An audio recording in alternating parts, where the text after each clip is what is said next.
Gurur Brahma, Gurur Vishnu, Guru Devo Maheshwara, Gurureva Param Brahma, Tasmai Shri Gurave Namaha. Chinmayam Vyapyat Sarvam Trilokyam Sacharacharam Tatpadam Darshitam Yena Tasmai Shri Gurave Namaha. Tvameva Mata Cha Pita Tvameva Tvameva Bandhuscha Sakha Tvameva Tvameva Vedyam Dravidam Tvameva Tvameva Sarvam Mama Deva Deva Tvameva Sarvam Mama Deva Deva.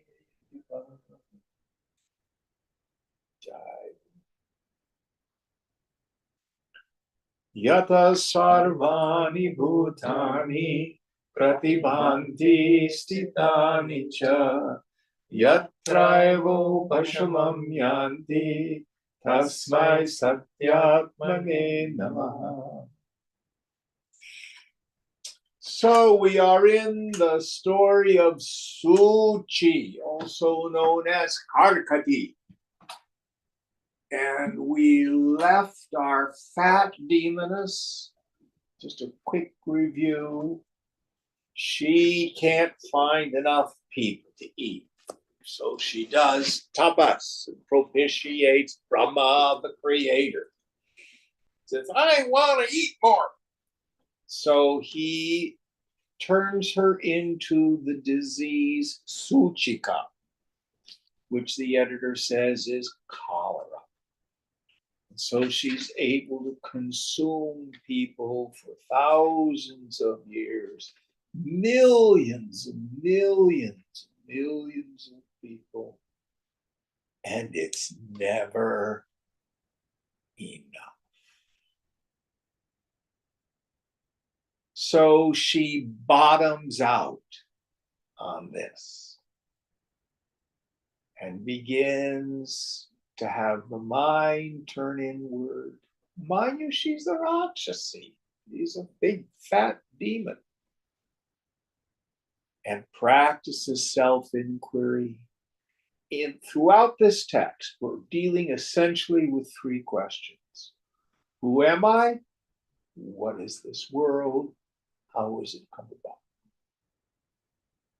So she realizes her self-nature. She's lost in samadhi and returns from samadhi,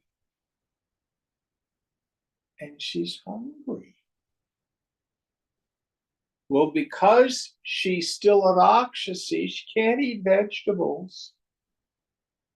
She can only eat the food that's according to her tribe, which is people. So did the king and his ministers start through the forest? Did we get that far? No. Okay, so where are we now? I think she has said, I'm going to go to the forest and I'm only going to eat stupid people. Not yet. We haven't got that far. All right, going on. Babhuva nirmala sapi tapasa shina kalmasha asthau sakhila sansara heyatam hridi kurvati. Even she became pure, her sins worn out by tapas or austerity. She remained thinking in her heart that the entire worldly existence was fit to be abandoned. Yes, so this is her realization. She develops mature vairagya and leaves the entire world. Going on. Tam vedha tadrishim jnatva samupetya vacho bravit Jivan muktasi he vatse ardam te galitam tamaha. Brahma, the creator, having known her to be such and going to her, spoke these words. Dear child, you are liberated while living. The darkness in your heart has vanished. So she's not a human. She's not a pure Brahmin male.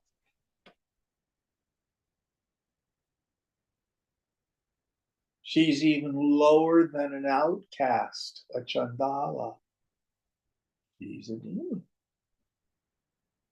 And the female demon at that. But she's Jivan Mukta. Liberated. What is the mark of the Jivan Mukta? They know they're not the body, no matter what kind of body it is. And when we say body, we mean the body in all its apparent behaviors. If you know you're not your shadow, whether your shadow was long or short doesn't make a lot of difference.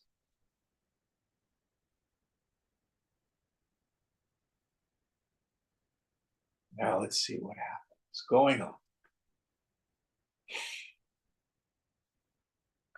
Puratanavapu prapya sukhini bhuvanechara eva mukta chiram tasthau nirvikalpa samadhina.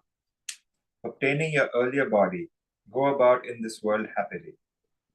Having been told thus, she remained for a long time in Nirvikalpa Samadhi, yogic state of absolute consciousness without the distinction of the knower, the known, and the knowing. So her mind is obliterated. Manonasha. She's deep within and near the cosmos.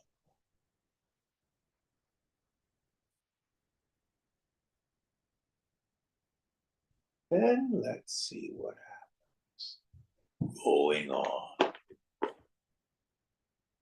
Section 2. Suchi Krita Prashna. The question posed by Suchi. Atha kalena mahata chittaspandana metyasa bahirvrittimai bhutva samsara cha punah shrudham. Then, after a long time, she, having gone back to the state of movement of the mind and becoming possessed of outgoing thoughts, remembered her hunger again. So, chitta spandala, wasn't that the term? Yeah, chitta spanda. Spandana Spandana means vibrating. Isn't that right? Mm-hmm. So her mind returns. She comes out of meditation. She does not become a priest in the temple. She does not become a Swamini unfolding scripture.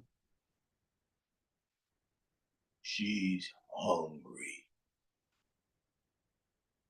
And guess what she's hungry for?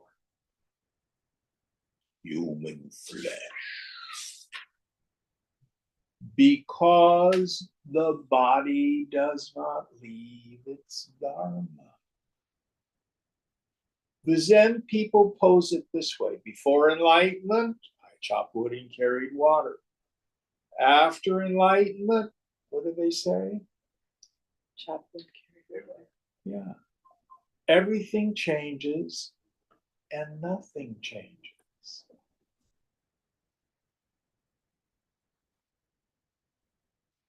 So now she's an enlightened demon. So there's hope for you and me.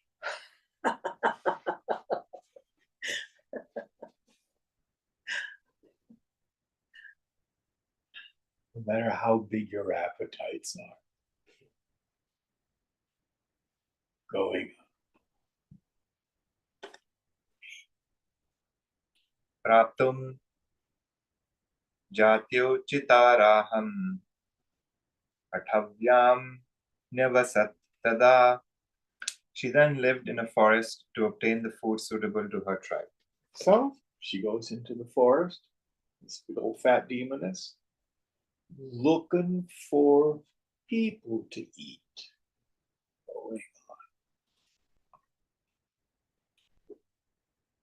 एतस्मिन्नन्तरे तत्र मन्त्रिणा स भूपितां रजन्यां सम्प्रविष्टं सा विलोक्या चिन्तयत् भृशम्. During this period, seeing a king with his minister who had entered there during the night, she thought intensely as follows. Going on.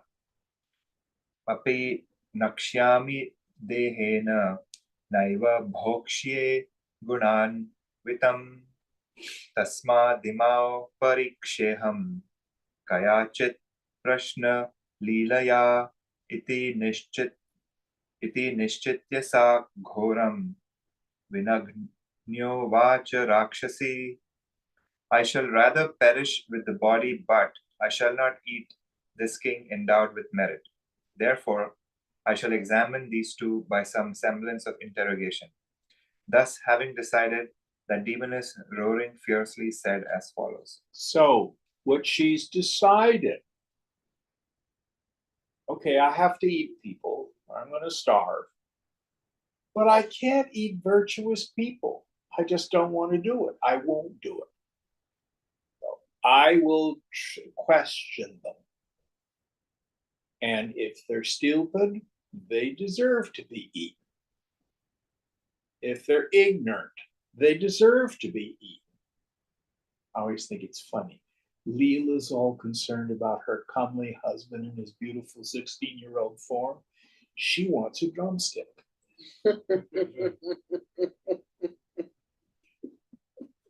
No accounting for taste. So let's see what she does. She roars! Kau bhavantau idanim me kyaharartham samagatau ekopayena mat paschat balakau uttarishyatha. Now I have to remark, last time we did this text, Ganesh was reading it. Were you there that time? And he roars these verses. It was so funny. Mat prashna panjaram saram chet vidara yathodhya katyatam iti ragnyokta sa prichat rakshasi tada. Who are you two, who have indeed arrived now for the sake of my taking food? Only by a particular stratagem, you children will pass out of my vicinity. You tear asunder by your intellect. If there is strength, the cage of my questions, let it be communicated. Thus told by the king, the demoness then asked as follows. So she says, I'm going to give you, it's kind of like, what's the opera Turandot? 3 questions, and if you don't answer the questions, your lunch. It's rather intimidating. Going on. Let's see what her questions are. Suchavacha ekasyaneka sankhyasya kasyano ambu dheriva antar brahmanda lakshani liyante budbuddha iva.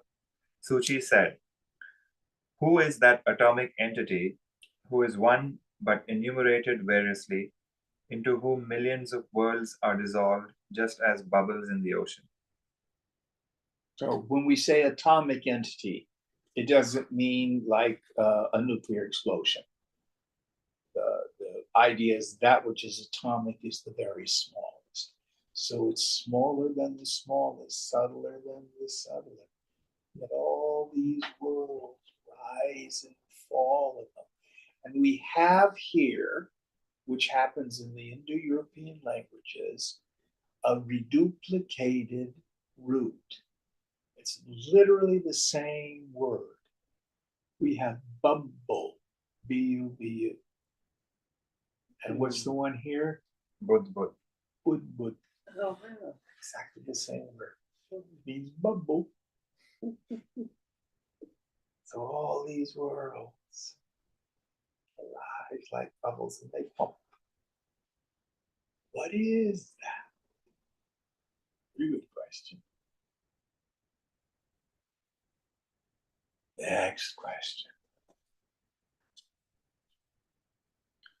Kimakasham anakasham na kinchit kinchideva kim gachanna gacchati chaka kotishthaneva tishtati. Which sky is not a sky? Which, though not something, is only something? Who, though going, does not go? Who exists, though not existing? So the word here is akash, wasn't it? Yeah. And what was the negative form? Anakasham. Anakasha. Yeah. So akash can mean sky, it can also mean space. So what space is not space? What were the other ideas? I'm having Though not something is only something. only does it exist or does it not exist? Does it go someplace and it never moves? Could that be? Next question.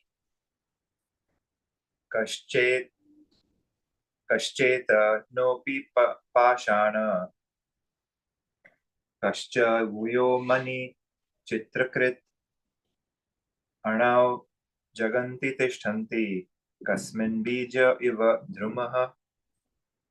Who, though a conscious being, is a stone? Who paints pictures in the sky? In which atom the worlds exist just as a tree in a seed? So by a conscious being, sentient, like a stone, absolutely still and immovable. Who is the mad painter? You know, God's very cheesy in his artwork. You just go look at a wild sunset over the ocean in San Francisco. It's pretty cheesy. Incredibly beautiful.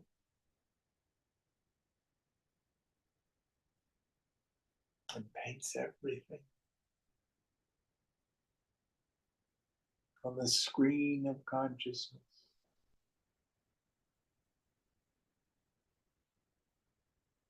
Who is that? What is that? And I think, does she have another question or is that it? Yes, one more. Okay. Kasman cha prithak kinchit dvaitam pya prithak kutah. What is that from which there is nothing different whatsoever? How is it that even duality is non-different? Yes. Seems like a contradiction in terms. What is so non-dual that even duality is the same? Now remember this king and his minister. If they mess up, punch. See what happens. Section 3. Suchi Samadhanam. Answering the queries of Suchi. Mantra yuvacha bhavatya paramatmaiva kathito bodhari tiratah anakhyatvat agamyatvat akashadapi sukshmakah brahmanda buddha tasmin liyante shakti paryayat. The minister said, only the Supreme Self has been described by you by way of instruction. Because of its indescribability and inaccessibility, it is subtler than even the sky. In that Supreme Self, the bubbles of diverse worlds are dissolved by the revolution of energy. Yes. So the minister seems to be a person of knowledge. Going on. Akasham bahyasu shunyatvat anakasham cha chittavatah akinchiditya nirdeshyam vastut satteti kinchana. It is the sky since it is void outwardly, and it is not the sky since it is of the nature of consciousness. It is not anything because it is undefinable. It is something because it is the reality underlying all objects. Again, the description of ultimate reality. There's not a whole lot to say about it. Going on. Chetanosav prakashatma vedhya bhavat bhavet shila atmani vyomani svache jagadanmesha chitrakrit. This conscious being of the nature of light may be likened to a stone because of the absence of things to be known. He paints the pictures in the form of the manifestations of the worlds in the clear sky of the self. Yes. So in the self there is nothing. Only in the phenomenal world. Saguna Brahma. The Chaitanya. Chitta. All this comes about. Paint on a canvas. A hologram. Minister got it down. Let's see what happens next. Idam tat bhavamatratvat vishwam na syat tata prithak jagad bhedopi tad bhanam iti bhedopi tanmayah. Since this visible universe is only of the nature of that, the Supreme Self, the universe cannot be different from that. Even the perception of difference in the world is the perception of that. Thus, even difference is identical with that. Yes. Now, this is a marvelous but subtle point.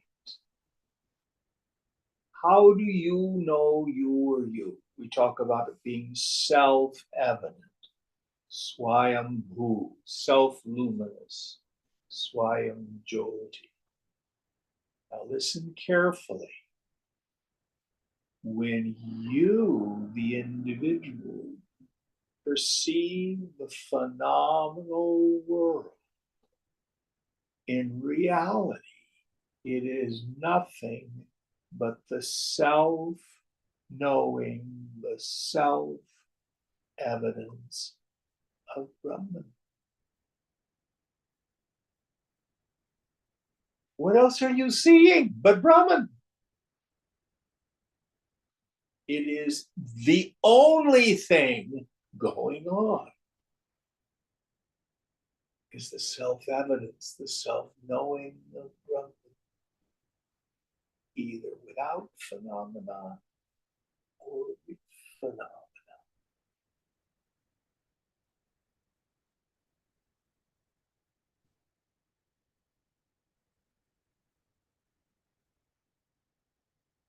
In the end, you don't need to be afraid of the perception of the world.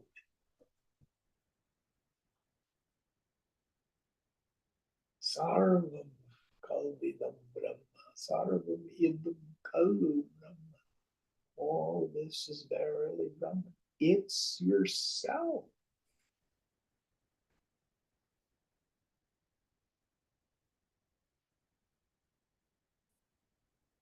What appears as change is not really changing.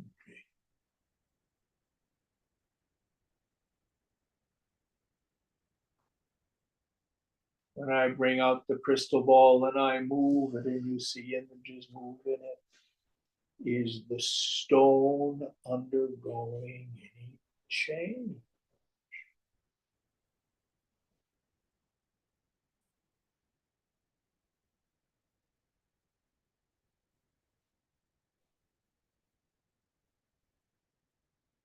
Don't worry. Be happy. Oh, okay.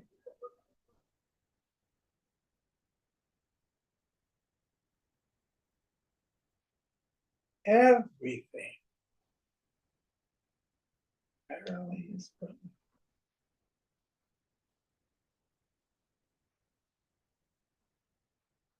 Excellent.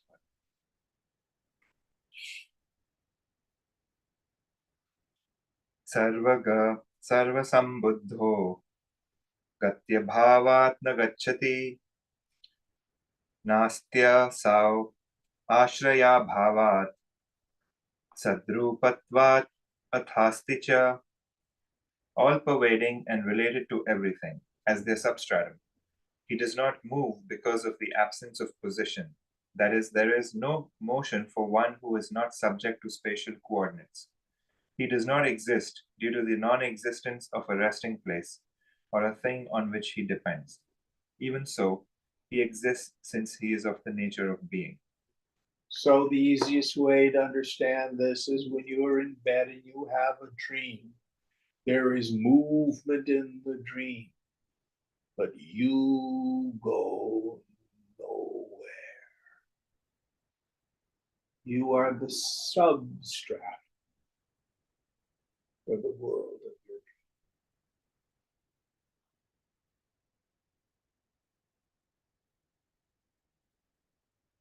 dream. Do the things and beings in your dream exist? Well, they certainly have an experience. But you exist. You are their substratum.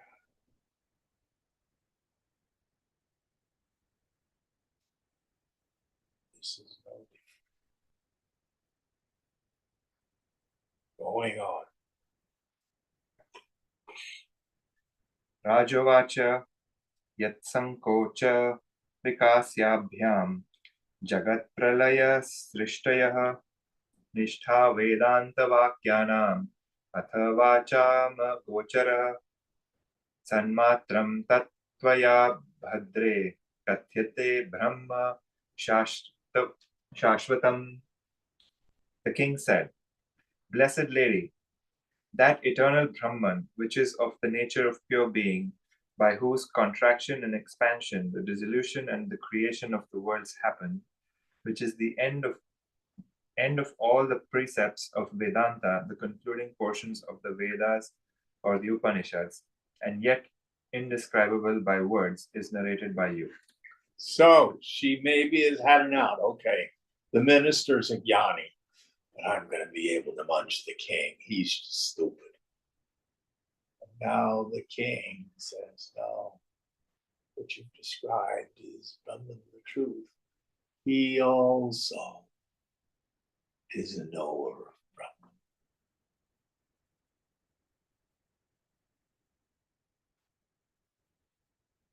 Brahman. Oops.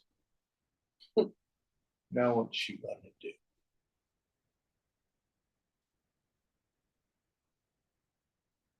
She has an ethical problem here. Belly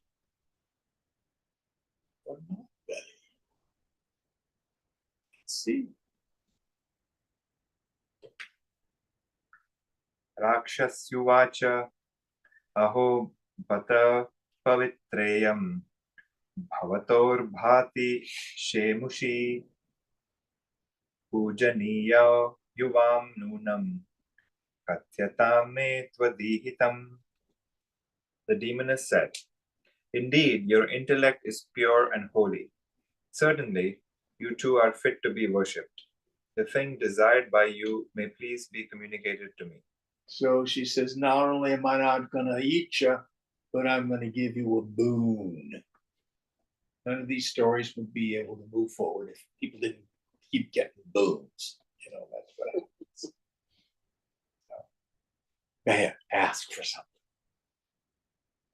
Uh-oh, let's see what the king and the minister ask for. Rajovacha bhuyo bhavatyarna pranaha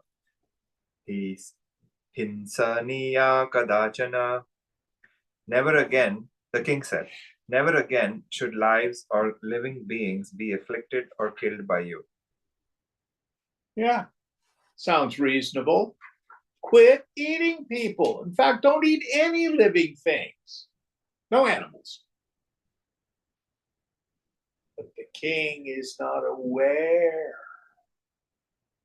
of the consequences of what he's asked for.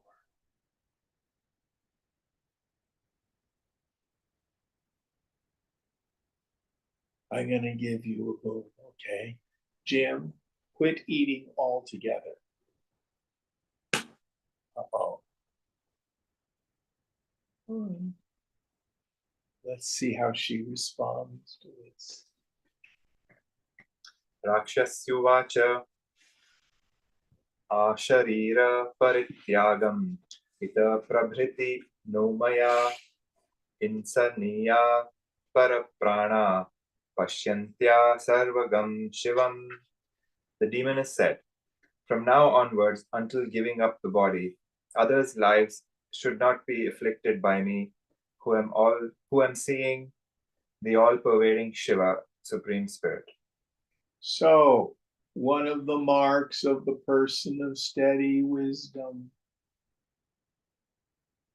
is they're able to do without anything for the rest of eternity. So, the deeper teaching here for the person of steady wisdom, what moves them through the world? The force of the past and the desires of other people.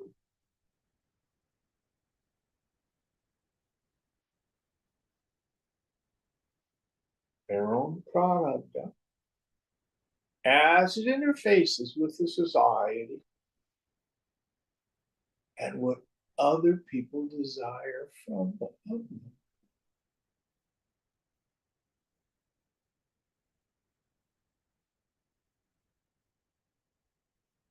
The person of steady wisdom says yes to life.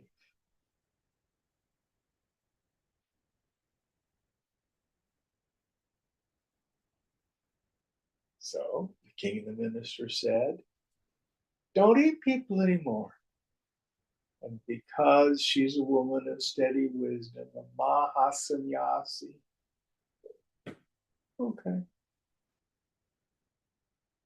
I'll just wither and die.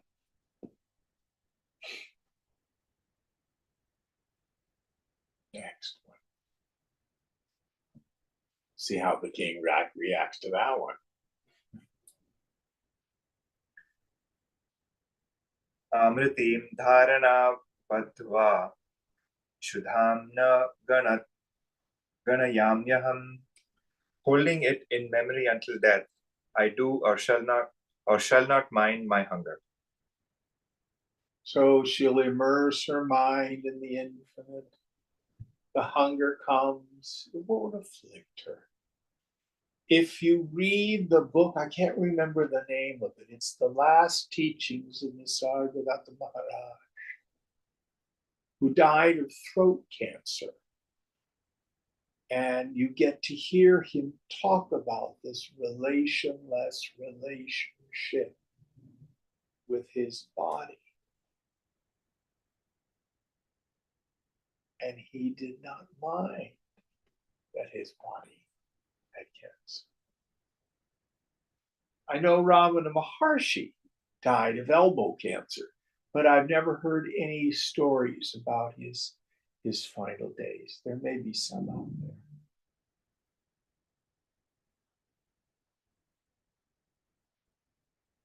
Swami Tapovanam died of dysentery, probably very treatable. He chose not to be treated. I think Ramana got his arm, like part of it, cut off without anesthetic, and the doctor just cut out some of the tumor, and he was just sitting there. He wouldn't take any anesthetic. I think Ramakrishna too died of some throat cancer. Yeah. Now, Swamiji, he went under general anesthetic when he had he had several heart surgeries.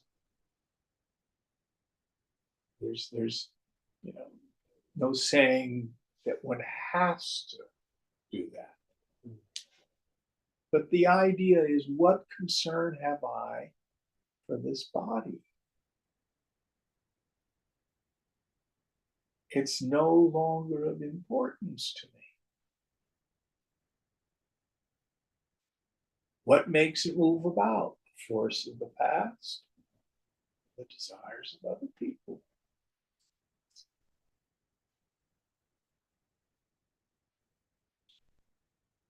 So let's see what happens. Going on. Rajovacha agachasma griham bhadre divyastriya rupadharini. Blessed Lady, come to our house assuming the form of a beautiful woman. So the king has an idea. All right, come up to my palace in the Himalayas, but you're going to have to do something about your figure. No big fat demoness. Assume the form of a beautiful lady. And so you don't scare people. Then what will happen? Tato dushkrita chauran padhyan shatasahasrashah mandalebhya samahritya dasyami tava bhojanam. Then I shall give as your food wicked persons, thieves, and those fit to be killed by hundreds of thousands, collecting them from the multitudes. So, what is the dharma of a Raja, a king? He's to keep the society ordered. So he preserves order in the society by having his police or his soldiers gather up bad people, the criminals, takes them off to a prison. And to save money so he doesn't have to feed them in prison, he feeds them to the demon. Going up. Kanta rupam parityajya grihitva tan sheshatah gatva cha himavan changam tatra bhungshva yatha sukham. Abandoning the form of a lovely woman, seizing them in entirety, and going to the summit of the Himalaya mountain, eat them there at pleasure. Yes. So once a year, she gives up her beautiful, lovely lady body. She resumes her Rakshasi form, takes all those criminals and munch, eats them.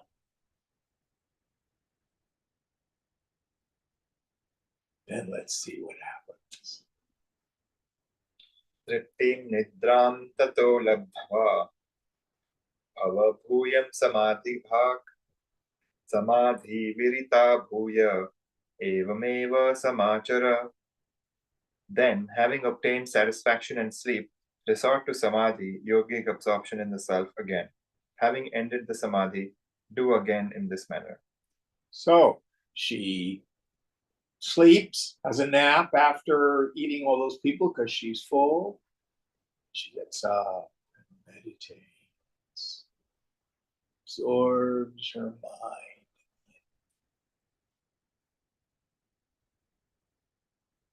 Then, lovely lady again comes down the hill into the palace. Oh dear, where have you been? Oh, I just went for a walk in the hills.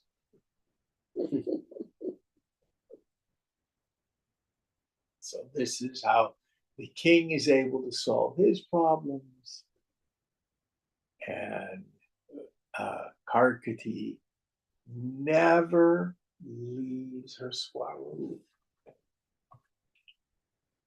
She's still a people-eating demon, but in God's hands. even our worst proclivities.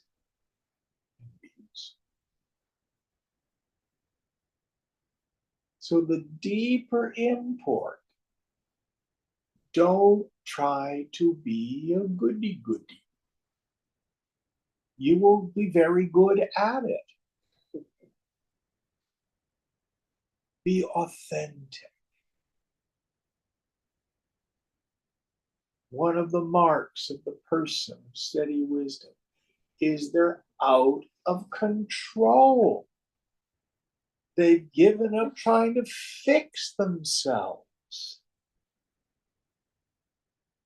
How can you fix yourself? You're already perfect.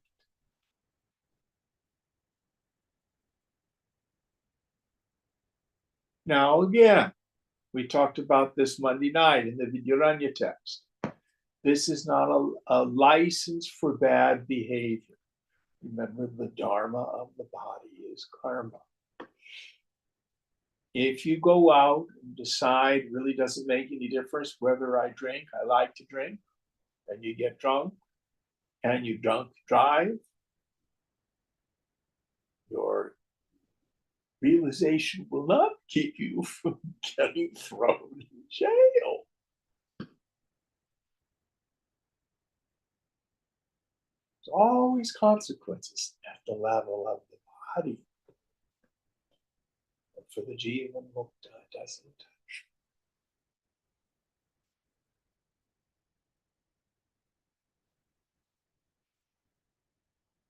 Now, probably for most of you, in your tapas over many lifetimes, you develop some good character. Few of us are still a bit on the rascally side.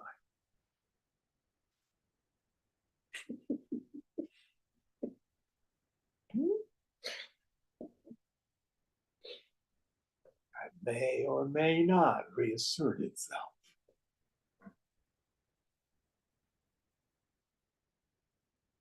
But for the person of steady wisdom, it never touches you.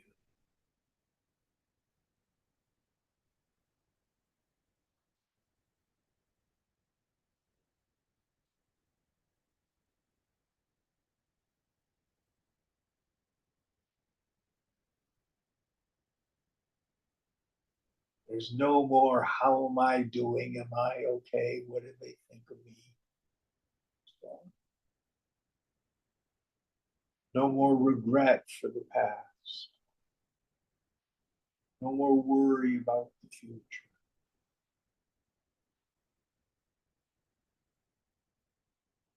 The Jivan Mukta has no idea what they're going to do from moment to moment, in fact.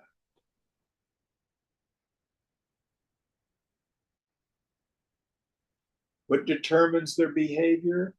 The force of the past, the desires of other people. One of the most famous images, I think it's Shankara. He compares a brown colored moth to a dead leaf. Now they look almost identical. The moth is in the air and it's flapping its wings and moving around. There's a conscious being doing stuff.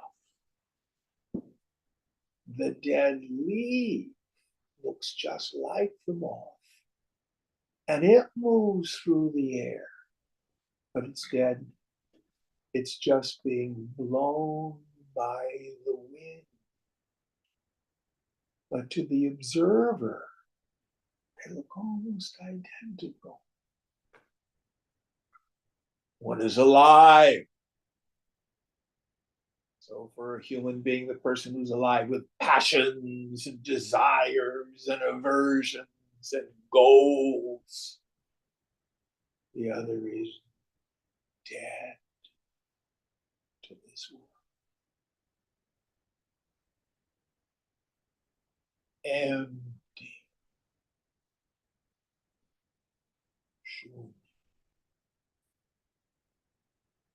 yet seen to move through the world.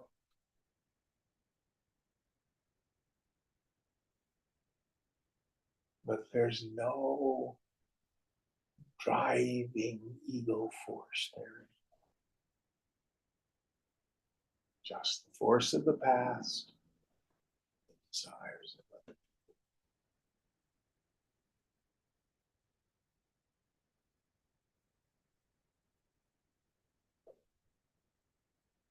So you may be a Vasishtha, as in the last story, or you may be a Garpati, like this. It makes no difference. Going on.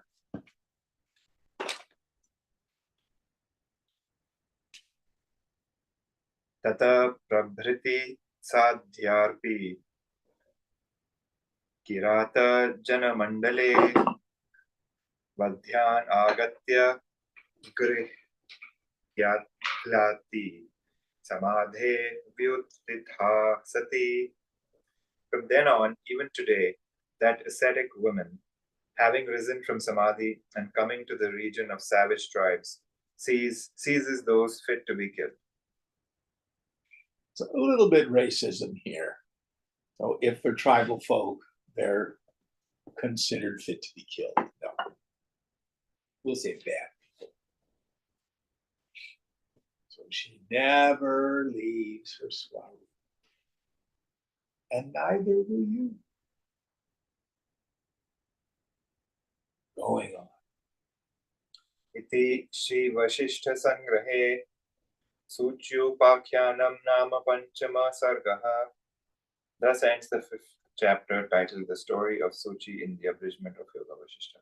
Now there is, I've been told, one temple to her in the Himalayas. I have not been to it. I'm not quite sure where it is. But in that one locale, she is still worshipped as a deity. Wonderful, wonderful story. One of my favorites. Any thoughts about it?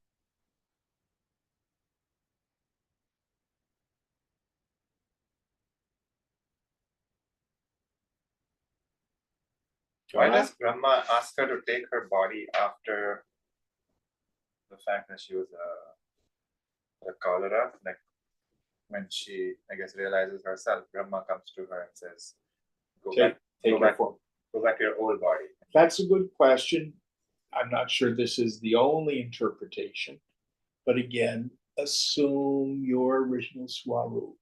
So to move it into the 21st century, Michael is now taking on a subtle form as a brahmachari, studying in Nagpur, wearing white for another year.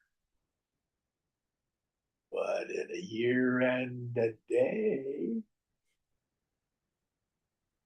what form will he assume? Am I making sense? Will you go back to the world of business? Will you become a Vedanta teacher? You don't know. Yeah. Force of the past and the desires of others. Wendy lost her form as a restaurateur.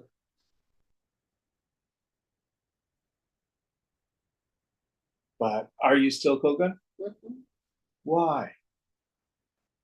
I don't really know. It's just what I do. People asked Yeah, you yeah. to cook for Right. them. That is true. Yeah. That's what happened. And part of it is some of it is my service. Yeah. But if nobody wanted what you cooked, you could only sweep floors. Yeah, I can. And wash dishes. Yeah. I'm a good dishwasher. Done a lot of it, haven't you? I have. I still do.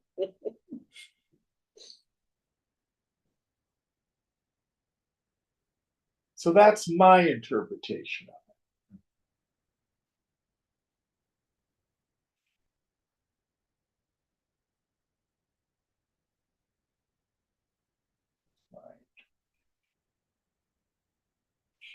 All right, next chapter. षष्ठ सर्गः भावना वैभवम्. Chapter 6, the power of thought. Oh, yes. Now, this is the one that I think this whole section that ends up through Thomas Troward in the mid-19th century, going into these amazing women who studied all this stuff, and then into the 20th century, into all the new agey manifesting and healing traditions like religious science, divine science, Unity School of Practical Christianity, Christian Science. Even today, you can hear tapes by Louise Hay, Terry Cole Whitaker, all these people. This, I'm convinced, is where they start. Okay. Section 1. Endavopakhyanam, the story of Endava. Vasishtha Uvacha Idam Endavamakhyanam Shrinu Rama Shubhavaham Chiti Shakti Samullasam Noshi Jagat Yataha. Rama, hear this story of Endava, conducive to good, from which you determine the world as the great play of the power of the thinking mind. Going on. Praja Drashtu Drishau Sphare Vyomni Yojita Van Ajaha Tatra Sao Drishtavan Sargan Pritak Bhutan Anekashaha. The unborn creator fixes his sight on the expansive sky to create mankind. There he saw the worlds separated in large numbers. So, Prajapati, I love that name for the creator God, the one who's unborn, Praja. Brahma, Hiranyagarbha, Ishvara, God, fixing his or its mind. Sankalpena, by means of imagination, brings all this into being. Hebrew scripture is close to it. How does God bring creation into being in Hebrew scripture? Commands it. By speaking. He speaks it. And we've had this deeper understanding of mantra. What's tra? The root for a vehicle. And manas, Vehicle for the mind. mind. So the implication is speech is the vehicle from the mind. So it's not that different. Genesis 1:1, in the beginning, everything was void, and darkness was upon the face of the deep or on the face of the waters. Remember that? Do you realize the implication? There's something there prior to creation called the deep or the waters, which is a standard mystic metaphor for consciousness. Then God intends the world into being. Fiat lux. God speaks Latin. I don't know what the Hebrew is. Do you know, Michael? All right, going on. Suryam tasmat jagat jalat ekamaniya prishtavan kastvam kathamidam jatam Jagatjalam Vadanadha. Having brought the sun from that web of the worlds, he asked, "Who are you? How was this web of the worlds born? Tell that sinless one." Yes. So, Jagadjala, another one of my favorite words, the web of the world. You got to think of like a spider spinning a web. The spiders of the center has done that. But what's the web do? Catches things. It's sticky. What happens to the beings in the world? Mm. Sticky. I want this. I want that. And we got to eat. Going on. Ityukto Bhaskara Praha Jambuddhi Paikakonake Hindu Namati Shantatma Kashyapasya Kulodbhavaha. Thus told, the sun said, in one corner of Jambudvipa, there was a person with a very tranquil mind by name Indu, who was born in the family of Kashyapa. So the sun's talking to the creators. What's happening here? And now we're hearing about the story of Indu. Going on. Tasya prana sama bharya na babhuvatma jastayoho te patastau tapo ghoram putrartham vrata nishthatau. He had a wife equal to his life. No son was born to them. They performed severe penance for the sake of a son adhering to religious vows. So again, through yajna, sacrifice, through tapas, we can propitiate the presiding principles of life. Get what we want. This is how it's done.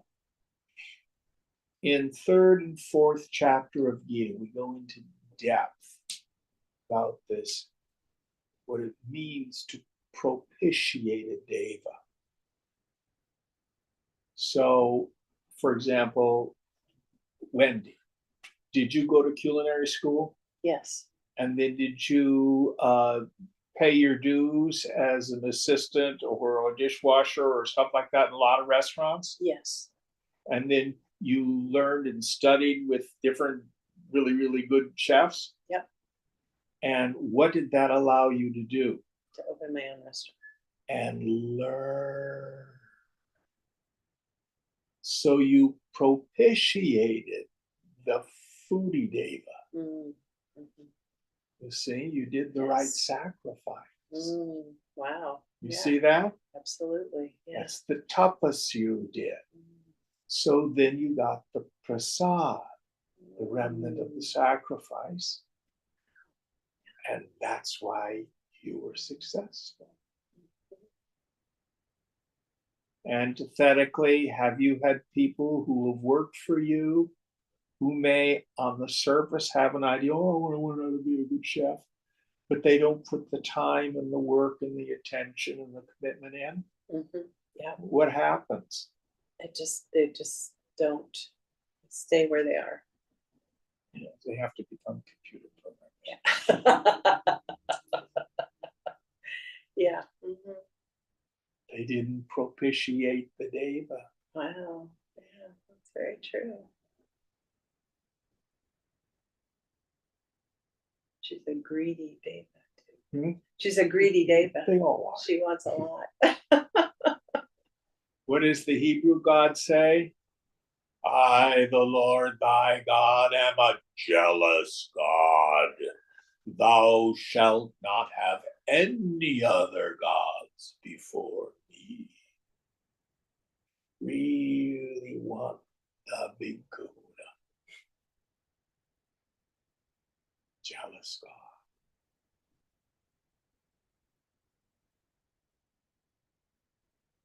That God only works with mokshas. All the rest of you have to do the lesser gods. So, Indu and his wife, I don't think her name is mentioned, is it? No. So they do tapas so they can get a baby. Let's see what happens. Varam vipragrihaneti tushta provacha shankara dasha putran yayache sa tathaiva chaptavan varam brahmana. Take this boon. Thus said Shankara, Shiva, who was pleased. He begged for 10 sons and got the boon likewise. So Hindu wants not just one, he's greedy, wants 10. And so he propitiates Lord Shiva. And again, getting boons is part of the literary device of the tradition. So, but there's a deeper meaning. There's a deeper meaning. Michael, what were you doing before you decided to run off and be a yogi? So I was a consultant, What did you consult? business stuff. Business stuff. Were you good at it? Decent. Yeah. Work hard at it? Yeah. Did you learn? Did you have training? Yeah, a lot. And commitment to your clients? Yeah. Worked hard? Yeah. And you got the prasad, the remnant of the sacrifice. Mm-hmm. You got a lot of money, Mm-hmm. which allowed you to go be a yogi. Mm-hmm. It's the same principle, always. Other people who've wanted to do business,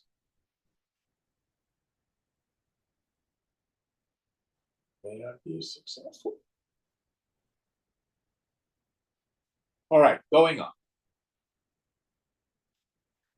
Jataste kramasho bala kalena praudhi mayayu mritau cha pitarau drishtva griham santyajya khedinaha. In due course, those children were born. With the passage of time, they attained maturity.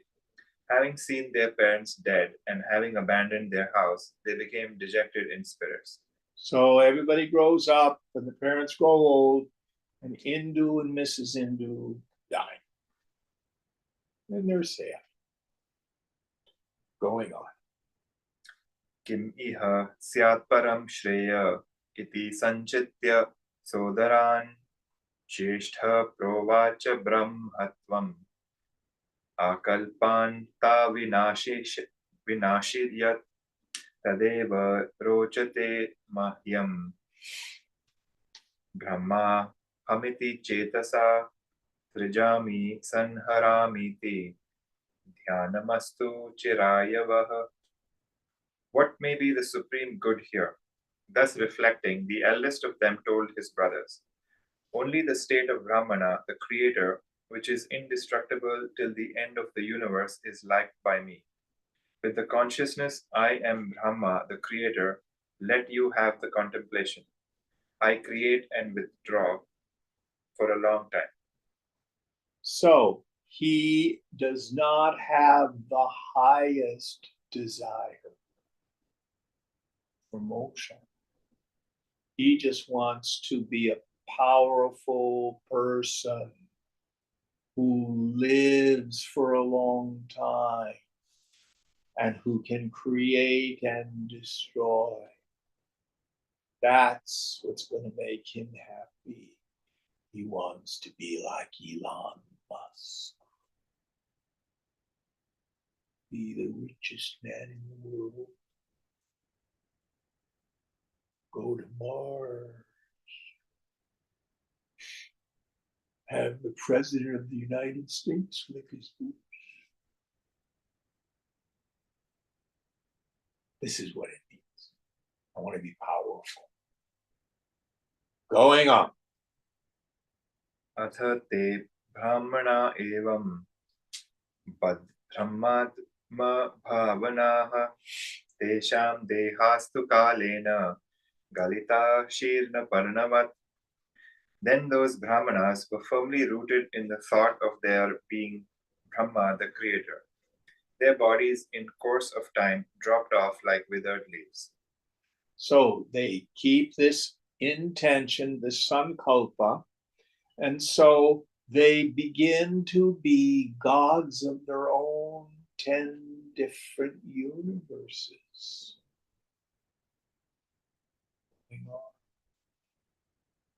भावना परिपाकेन दशते ब्रह्मतां गताः स तेषां दशधा सर्ग प्रतिभासो यमुत्थितः एषामन्यतमस्याहं भास्करोऽस्मिन् पितामहः. By the ripening of their thought, those 10 attained to the state of Brahma the Creator. This appearance of the worlds arose in 10 ways for them. Grandsire, the one among the many, I am Bhaskara the sun. So 10 different gods, 10 different universes.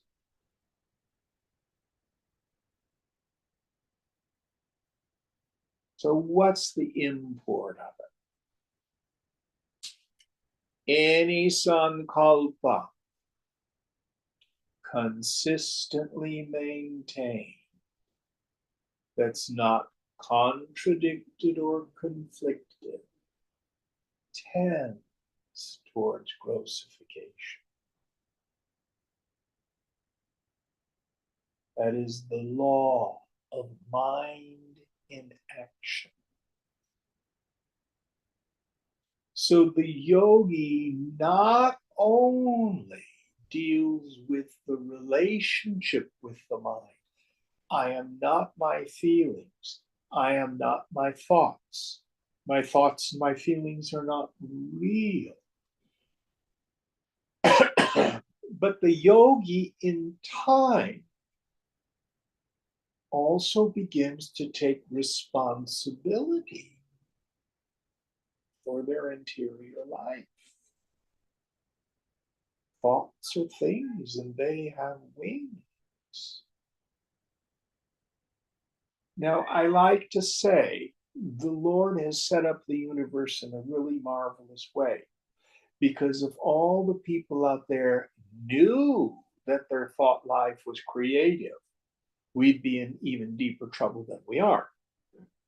But most people have the deeply rooted sankalpa. My mind is wimpy. My mind has no power. My thoughts don't count. I can think anything I want. Nobody's going to know, and it doesn't matter. Do you think that?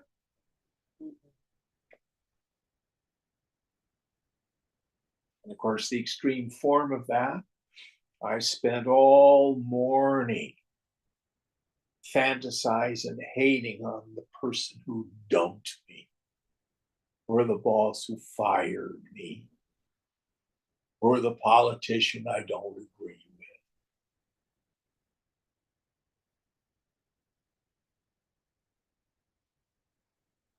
Now, luckily, if you think your thoughts are not powerful, you're actually using the law to disempower the law. Do you see that? Mm-hmm. Yeah. But a yogi begins to understand the law of mind and action.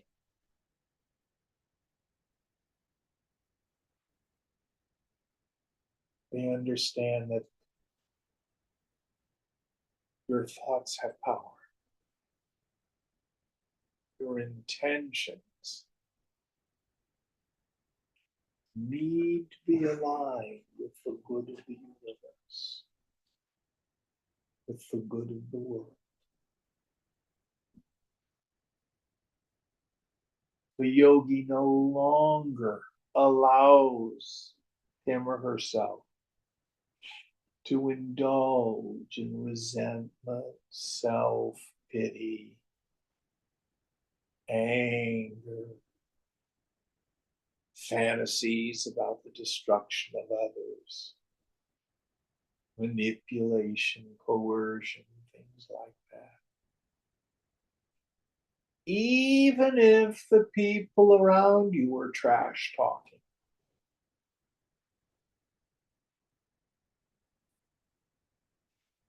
the yogi starts to take responsibility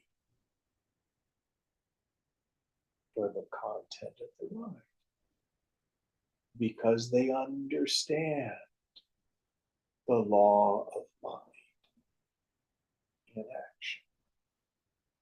Now, one of the side effects of this is you become a person with a very clear intention in the world. You move through the world without this sense of being buffeted and feeling like you're at the effect of everything.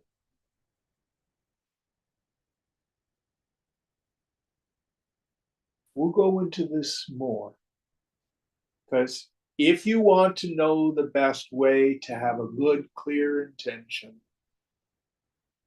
seek knowledge of God's will and the power to carry it out. That's a very good place to start. Because when we're attuned with Ishvara's will, then the whole power of the universe is behind our sankalpa. But we're out of time, so we'll go further into the power of thought next week. Om Purnamada Purnamidam Purnat Purnamudachyate Purnasya Purnamadaya Purnameva Vasishyate. Om Shanti Shanti Shanti. Hari Om Sri Guru Pyo Namaha. Hari Om.